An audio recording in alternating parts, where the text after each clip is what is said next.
lá. A luta pela ocupação de terras no Brasil é antiga. Uma história de coragem, violência, determinação, incertezas. Vamos falar de assentamentos, do fundo de terra, da reforma agrária. Não basta colocar a pessoa na terra, a gente tem que dar as condições para que ela se torne agricultora familiar. Precisa emancipar os assentamentos do Brasil. Por exemplo, nós estamos aí desde a década de 60 com a reforma agrária, mas não se há documentos. E deste universo de quase 1 milhão de famílias, nós temos aí quase 700 mil famílias que não têm sequer um documento para chamar de seu. O assentamento que virou município, os planos do governo para garantir a posse da terra. Audiência pública realizada pela Comissão de Agricultura e Reforma Agrária do Senado. Em discussão, está começando. Balanço geral do Fundo de Terras e da Reforma Agrária.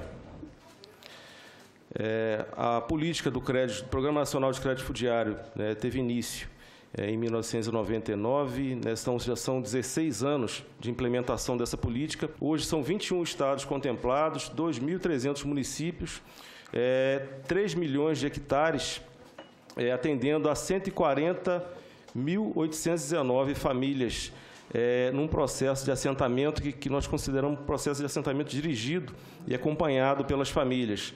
600 milhões de recursos de investimento e destacando que 41% são de jovens, ou seja, é uma política que tem o objetivo, inclusive, de trabalhar, de apoiar a sucessão rural. Aqui uma distribuição dos contemplados por estados.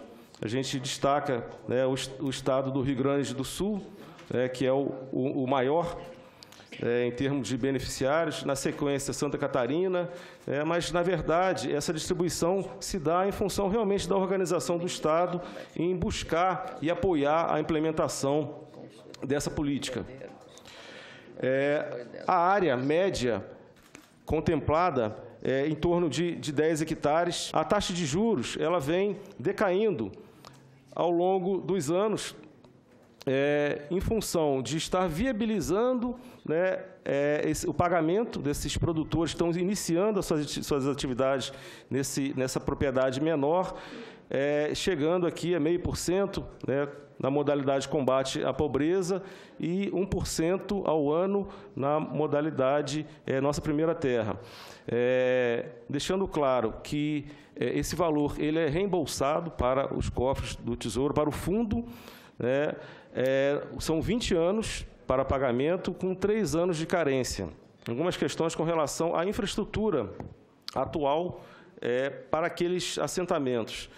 40% ainda sem habitação, 10% ainda sem água e 45% ainda sem o fornecimento de energia elétrica. O PRONAF, na média, 33% dos assentados possuem PRONAF, e aqui uma distribuição também por regiões. A gente nota que a região sul tem uma maior implementação do PRONAF, e o norte é menor, em torno de 5,3%. Hoje, do total de contratos, 30% estão inadimplentes, 19 mil contratos estão inadimplentes. Isso significa 18% do montante financeiro, 505 milhões estão com parcelas vencidas.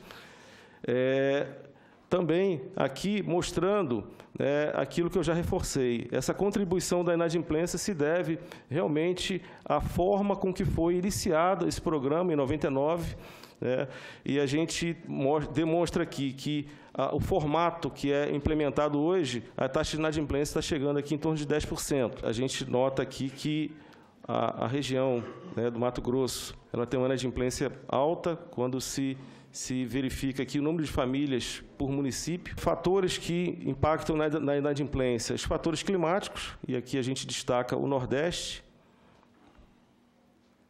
As questões da assistência técnica, as primeiras modalidades do Programa Nacional de Crédito Fundiário não era disponibilizada assistência técnica.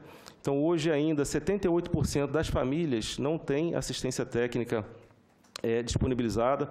Essa questão foi resolvida agora nas últimas modalidades. O homem do campo e seus direitos previdenciários. O olhar da Defensoria Pública para os trabalhadores da área rural. A economia brasileira, ela tem que investir no agronegócio.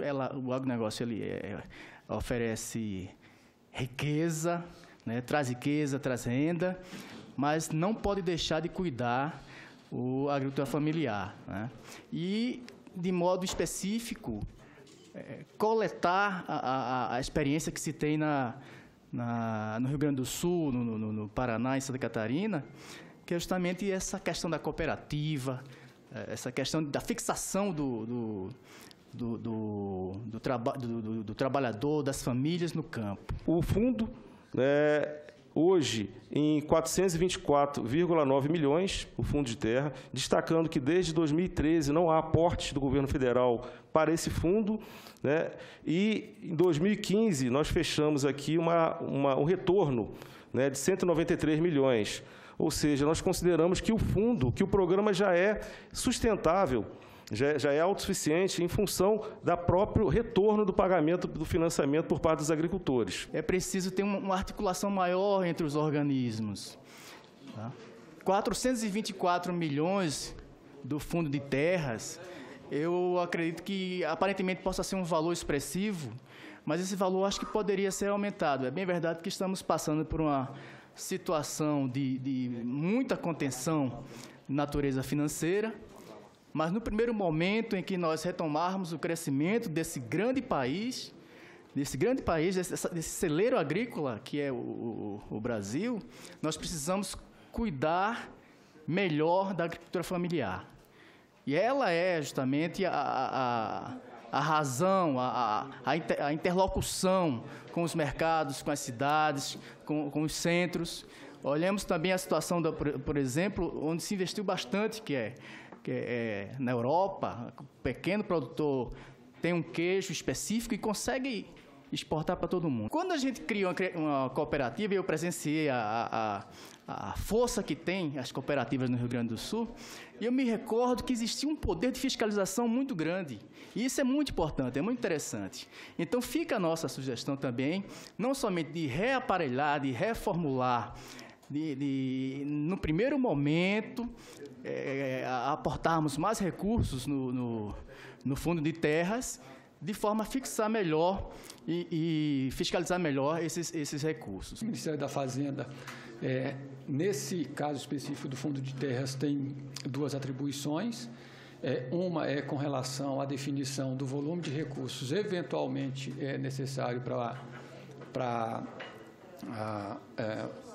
fazer o programa, e o outro é a responsabilidade mais do Conselho Monetário Nacional, que é com relação ao financiamento do Fundo de Terras e aos programas de renegociação de dívidas. Do ponto de vista do crédito rural, todos os beneficiários, sejam eles assentados, os proprietários de terra, todos os agricultores, não há restrição para que ele tome o crédito. Rural, ou seja, o custeio, o investimento, eventualmente algum crédito de comercialização. Então, não há restrição por conta do relacionamento dele com a terra. Nesse momento agora, nesse inverno rigoroso que está sendo presenciado no Rio Grande do Sul, eu me recordo que existem famílias que elas sobrevivem apenas da vaca leiteira, do leite. Então, na época de frio, a vaca não vai dar leite. Então, eu me recordo que eu entrevistava o assistido, a família, ele dizia, não, quanto o senhor tirou por mês aqui? Aí ele me falava, ele dizia, olha, se eu vendi R$60 de leite, eu vendi muito. E ele estava à busca, na unidade de defensoria, justamente de um benefício previdenciário.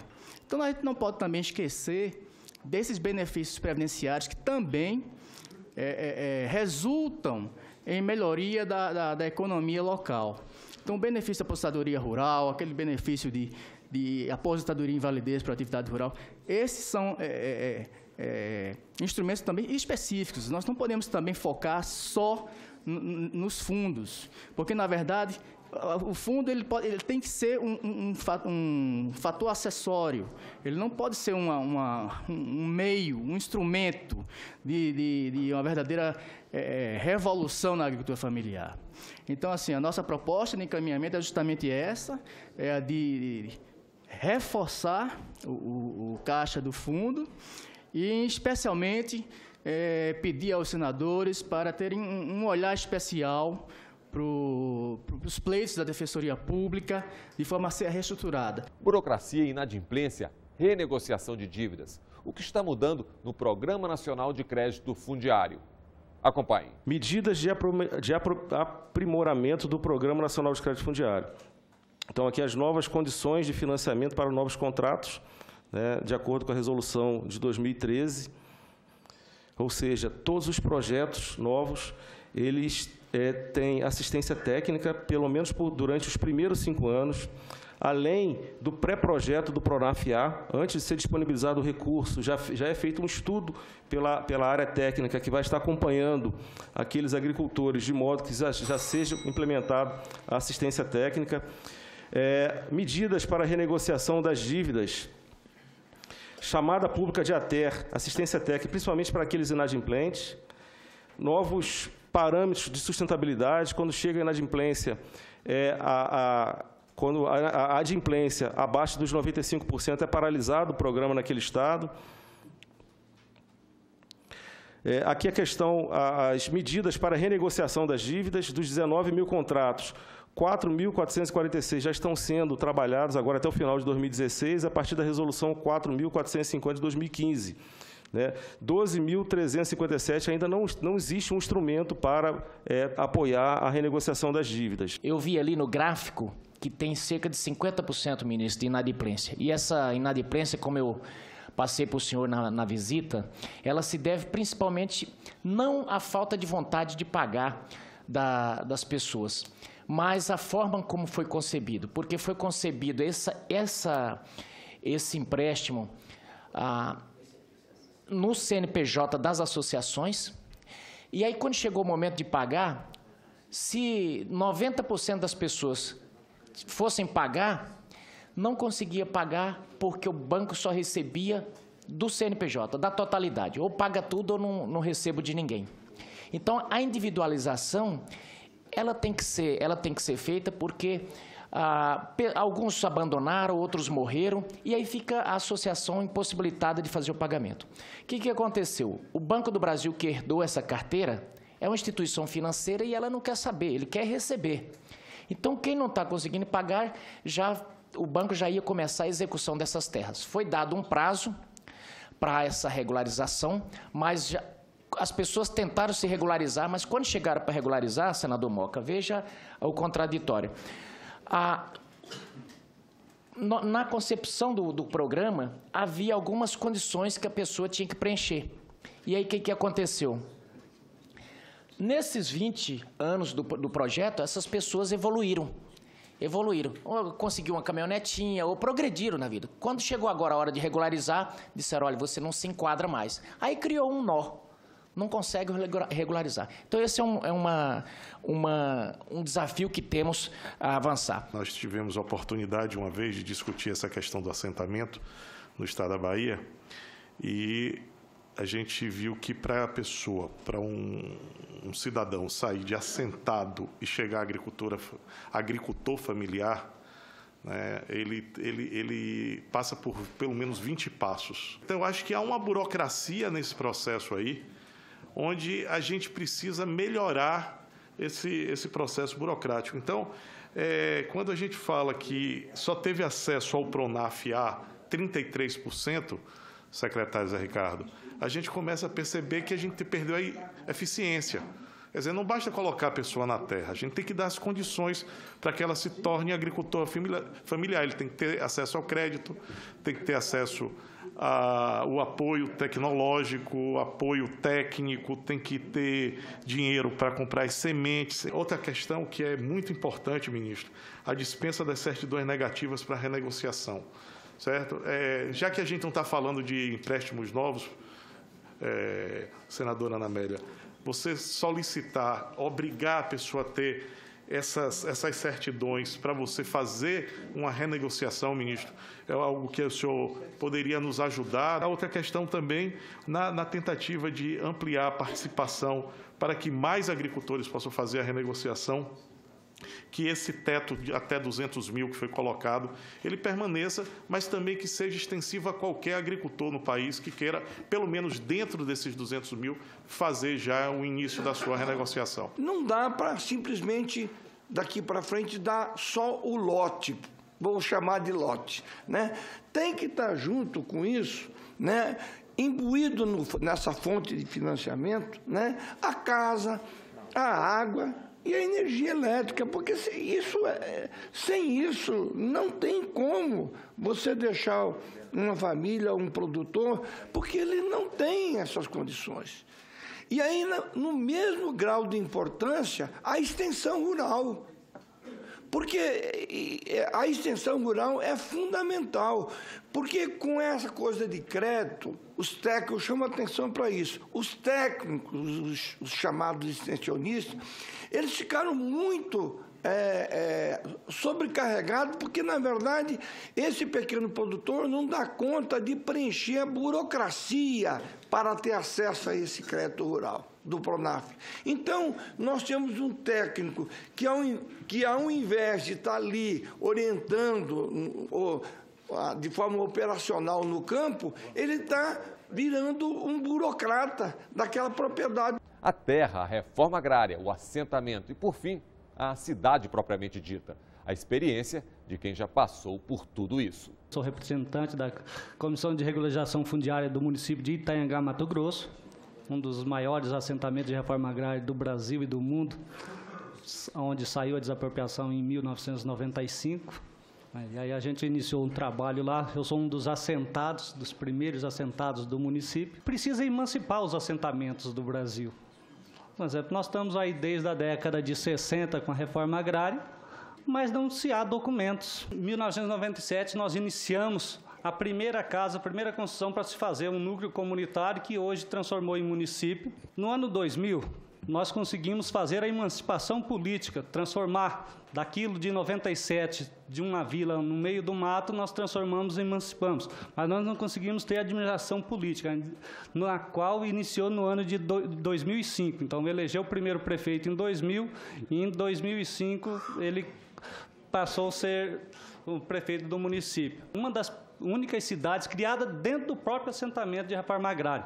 Então, aqui nós temos uma rodovia estadual, que é a MT-338, e agora também nós temos, cruzando, no sentido leste-oeste, a primeira rodovia federal, que é a 242, que liga de Tocantins, cruza o Mato Grosso e vai a Rondônia. Então, ela passa dentro da sede do município de Itanhangá. Em 2005, como falei, iniciou a administração política, e o que aconteceu na parte da reforma agrária?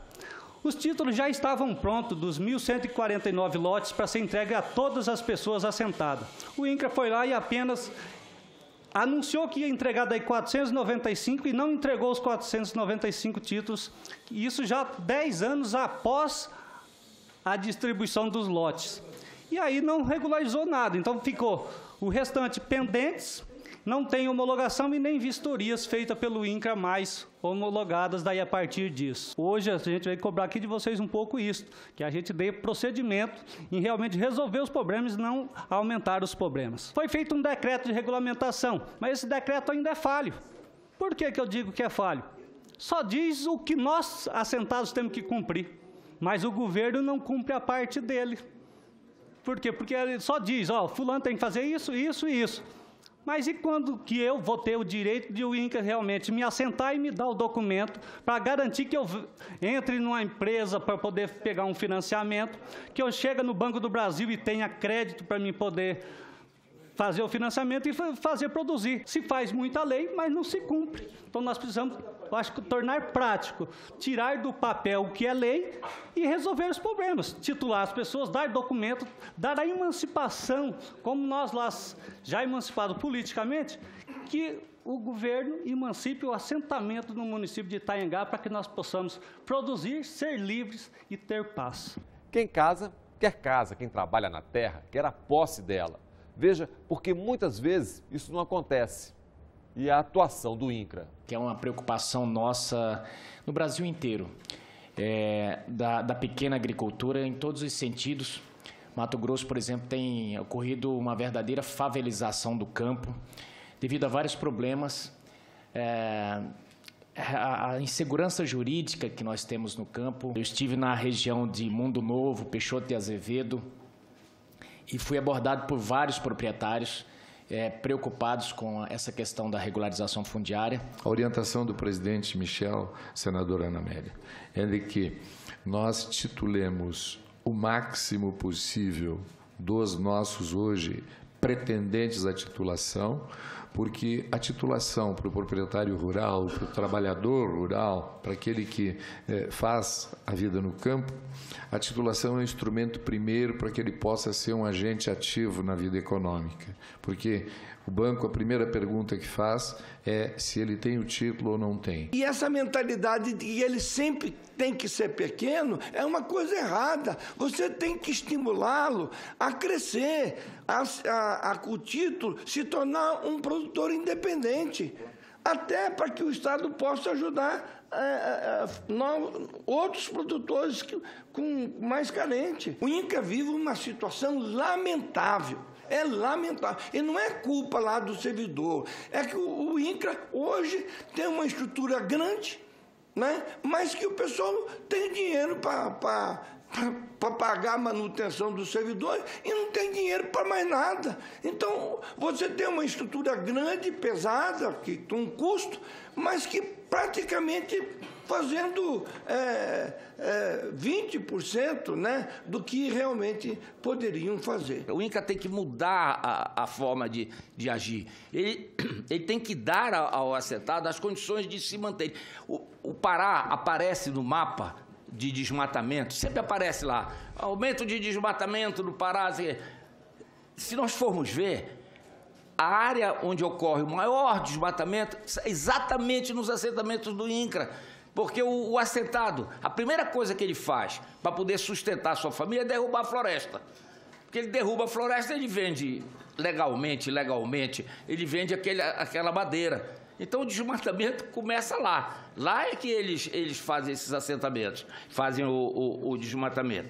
Então, é necessário que o INCRA tenha uma política evidente. A indispensável atuação correta do INCRA tudo está relacionado à regularização fundiária, mas com regras dentro de uma lei que dê igual responsabilidade para o agricultor, especialmente no assentamento, que as necessidades são maiores, nas questões previdenciárias sociais, que foram mencionadas aqui pelo Dr. Robson, mas a grande questão é fundiária, a regularização e dar ao agricultor o título da terra para que ele, com aquele título, possa fazer essas operações de crédito. O INCRA precisa de se modernizar, deixar de ser, como foi dito aqui, esta instituição pesada, uma instituição tão importante, com um dever para a sociedade tão grandioso, deixar de ser essa instituição pesada e que possa implementar processos mais modernos e ágeis. A titulação, que dentro da gama de serviços que o INCRA presta para os assentados,